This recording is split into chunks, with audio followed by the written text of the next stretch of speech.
Oh, hi everyone. It's Megan, Susie from Esoteric Trading Solutions. I hope you're all well. Be kind to each other, be kind to your family and friends, be kind to your animals. Life's really short and do what you want to do. Just thought I'd go through an ICO that's come to market, which I thought was pretty interesting. And initially I thought I was probably going to invest in it, but I've sort of changed my mind. I'm not sure, but anyway, I'm still making my mind. But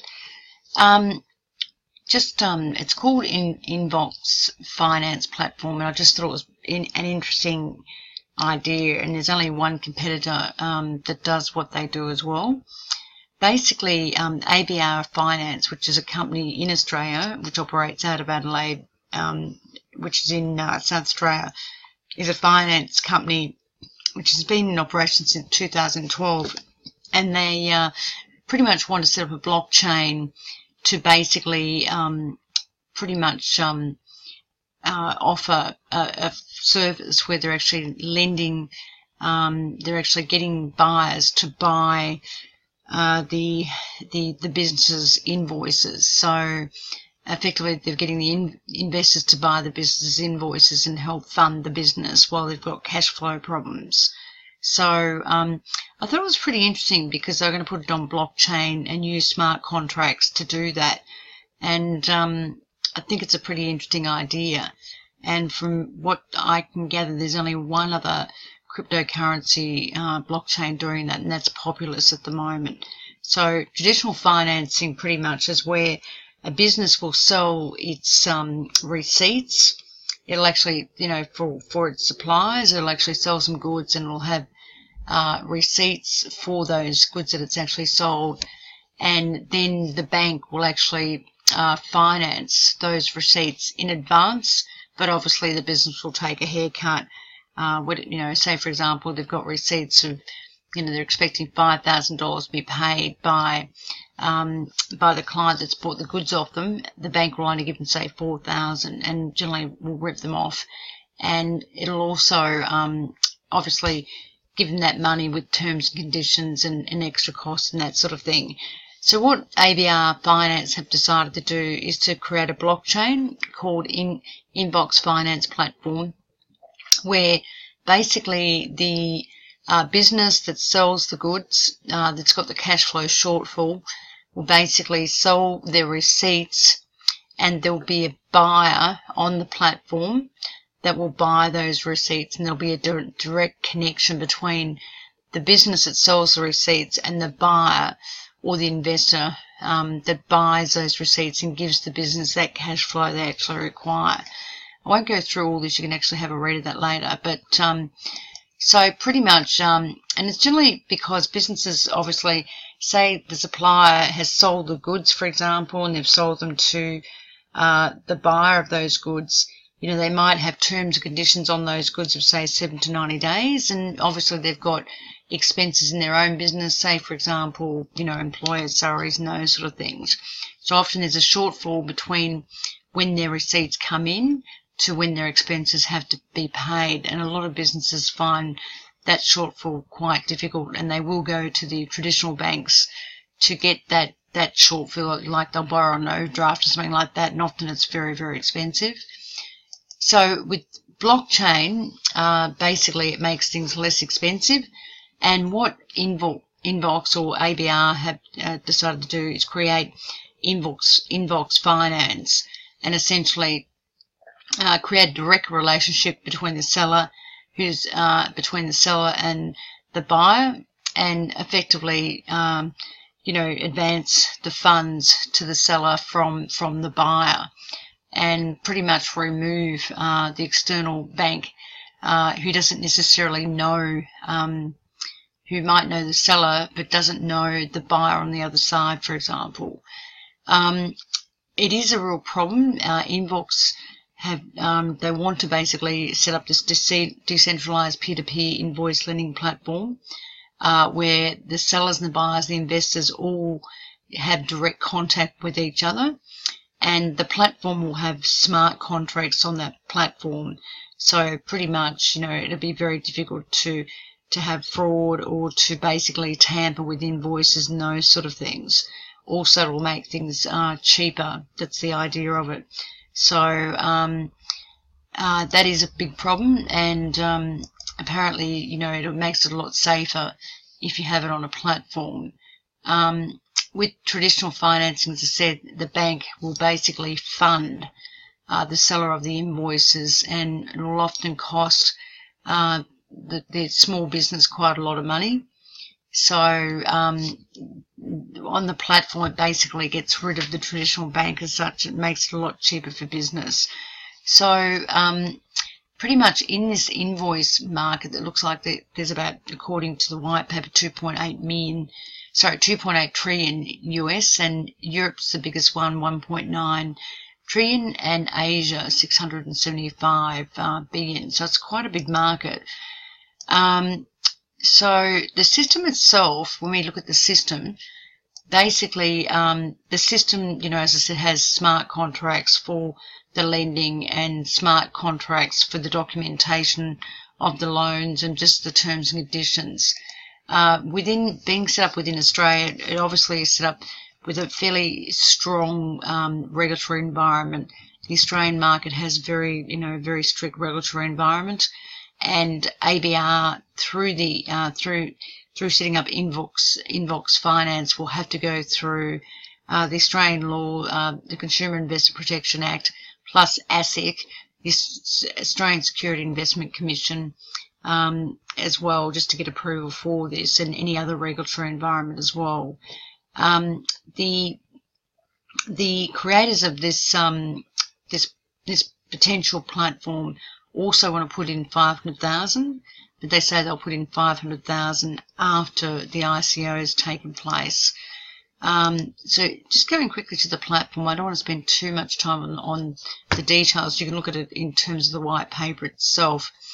But the platform basically eliminates the need for a financer's involvement by connecting the sellers directly with the investors or the buyers of those invoices.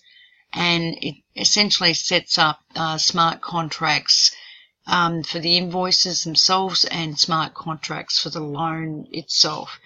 So, which creates a lot more safer compliance, and nothing can actually be tampered with. So just have a read of that slide. I won't go through exactly everything on that slide. So again, it's got dynamic invoice, smart contracts, and essentially it just makes things a lot safer, because obviously if you've got paper invoices, you can actually change the paper invoices. They can be fraudulent and that sort of thing. So the seller of the invoice could actually create a fraudulent invoice, gets funded by a bank, and then the bank, doesn't even know that it's fraud, for example. So on the platform, it supposedly makes it a lot safer. The next thing is, if we look at this ICO, effectively it's on the Ethereum network, and obviously what they do is they provide tokens for the buyer and the seller and the investor to actually operate on the Invox finance platform as such, and the trusted members are incentivized accordingly. We don't know what the fees are, and we don't know what discounts on being active members on the platform. It doesn't actually say that in the white paper, and and we don't know whether there's fees for using brokers to distribute or to market this product, so to speak. So it hasn't actually said that in the white paper. Just going forward, if we look at the team, we'll find the team is made up of all these different people, and most of them are from ABR, and they do have other advisors. So the team itself is pretty much light on, in my opinion, for blockchain technology and development of the app to be able to establish this as well. If you look at the ICO details, again, the ICO will be run pre-ICO and post-ICO. One Invox Finance token will be 0.0001 Ethereum, which is about 0.069 US. one of their competitors is Populous. If you look at the white paper, they compare themselves with Populous. They do differentiate themselves and say that they actually have a direct relationship with the buyer of those invoices or the investor, whereas Populous basically had a bidding system where basically the supplier would put up his invoice and there would be a bidding system for that invoice. If you look at the ICO details itself, just going back to this, it looks like the token's going to be issued around 0.069 US, depending on where Ethereum is at the time. Populous got issued at the time at 0.278 US in July 2017. It's currently at 1560. What they want to do is the maximum cap is 20,000 Ethereum, or approximately 17 million US. And Populous, when they were raising their own money, basically raised just a little over 10 million. With the pre-ICO, the minimum is 1 Ethereum, so that seems quite high if someone wants just a small little bet. And post the pre-ICO, the minimum is 0.10 Ethereum. The pre-sale, basically, they're looking at 2.5 million. Pre-sale is between the 15th of March to the 24th. And if you go pre-sale, you'll actually get 30% bonus. If you go basically to the 15th of 4th, it's going to be 20% bonus, and the 17th of 4th, 10% bonus. So pre-sales, I said, is a minimum of one Ethereum. The volume they're looking at is 484, but it'll be 55% of that volume that'll go for public sale, and that works out to be 266.20. It will not be offered to the US clients or China or any other illegal jurisdiction. And essentially, of that, as I said, of that 448, it'll be over 260 odd million to the public, which is a lot bigger than Populous, which essentially had a circulating volume of 37 mil and a total issue of just over 53 mil. So just going forward. Also, the distribution will be 45% marketing, which is pretty high, 20% investment fund, 15% for systems development, which I would have thought would have been more than that, 19% services, legal compliance, and 1% expenses. The social media on this ICO is basically Telegram 427, Reddit 57, Twitter's 3727, and 3857. So I would say the social media on this is pretty low. They don't seem to have a lot of people following this ICO, even though it seems to be better than other ICOs out there. There's a lot of crap ICOs coming to the market, and they're really bad. This one seems to be better than the other bunch of ICOs. They have got a partnership with MoWorks creative agencies, but it's only for their marketing, and so their marketing bill, which is going to be 45%, seems to be very high to me. So these guys who'll be marketing the Invox Finance and basically trying to get clients into this product, buyers and clients and investors, which, it seems to me that their marketing bill is really, really high. And obviously social media hasn't really, it's very low in terms of hype for this ICO. Going to the positives of this, I guess the positives are that the Invoice Finance global market is a $2.8 million trillion market. Sorry, $2.85 trillion market. But the main gist of that is in Europe. So therefore, this is a small company that operates out of Adelaide. So their ability to get to Europe is I don't think very realistic at this stage. And the white paper does say that they want to take this model over to Europe in the future. But I think, they've got a lot of work. I think it's a bit ambitious, to be honest. Again, the investment team want to put money in after the ICO. So I guess in that sense, it's a positive. They want to put skin in the business. But the only thing I will say is, why don't they do it beforehand? Currently, in terms of the blockchain space, there's no other competitor except Populous. And Populous platform connects the the sellers with the investors, but it doesn't involve the key player of the buyer of the goods and services. The populist platform requires investors to bid against each other at auction for financing invoices, where basically the Invox doesn't require that. So what else we got?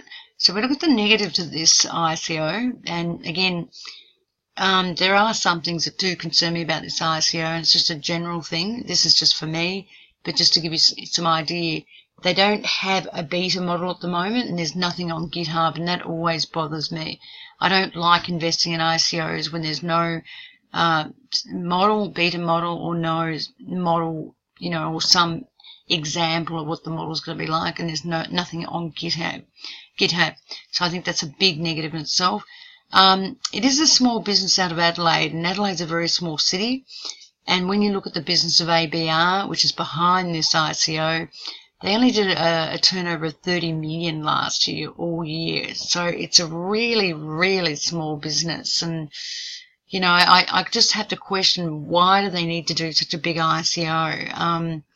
The ICO is like 17 mil, which seems a lot to me for such a small business, like the small business in Adelaide, when they only did a turnover last year, all year, of 30 million. And the Populous ICO, which was out of the UK, did just over a little bit of 10 million and had a much bigger business and a much bigger market, being, obviously in Europe of whatever it is, 1.9 trillion. So I guess that to me is a real big negative. That does concern me. Also, ABR, or if you want to call it Invox, don't have any major clients, and Populous did. ABR has no major clients. Also, in my mind, the biggest challenge to Invox will be, how do you get clients to switch from traditional invoice financing to basically this platform that Invox is creating on blockchain. This job in itself could take a very long time. How do you get suppliers to do it, clients to do it, investors to do it, and the buyers? There's no strategic, they don't have any strategic relationship with large-scale clients like Populous did.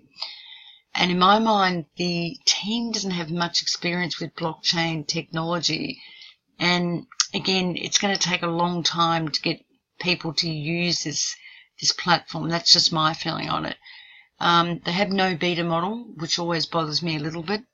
And, having access to Europe is a bit difficult when you're actually sitting in Australia. I just feel that they've got a lot against them.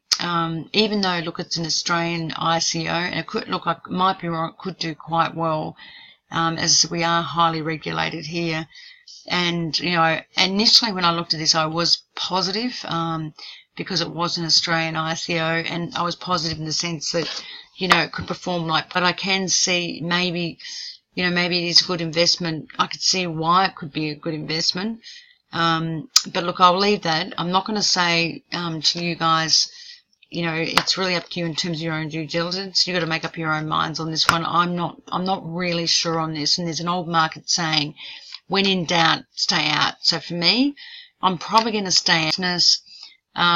Business in Australia is hard. There's a lot of compliance, a lot of government compliance, state government, local government and federal government. Growth is not that great. There's a hell of a lot of competition in banking, finance and lending companies.